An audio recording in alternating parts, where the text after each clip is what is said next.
আমরা বাংলায় প্রায় ব্যবহার করি যে আমাকে খেতে হবে, তোমাকে যেতে হবে, আমার খাওয়া উচিত, আমার খাওয়া দরকার, তোমার খাওয়া দরকার, তার খাওয়া দরকার, তার দেখা দরকার, তার দেখা উচিত, সে অবশ্যই দেখবে।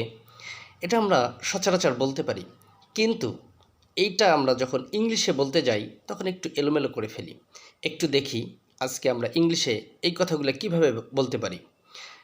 আমাকে যেতে হবে, তাহলে আমরা বলতে পারি আই হ্যাভ টু গো, আমি অবশ্যই যাব, আই মাস্ট গো, আমার যাওয়া উচিত, আই শুড গো, আমার যাওয়া দরকার, আই নিড টু গো। এবার যদি বলি তাকে যেতে হবে, তাহলে তাহলে হি হ্যাজ টু গো। এখন যদি বলি তার যাওয়া দরকার, হি নিডস টু গো, তার খাওয়া দরকার, হি নিডস টু ইট, তার দেখা দরকার, হি নিডস টু সি, তার দেখা উচিত, হি শুড সি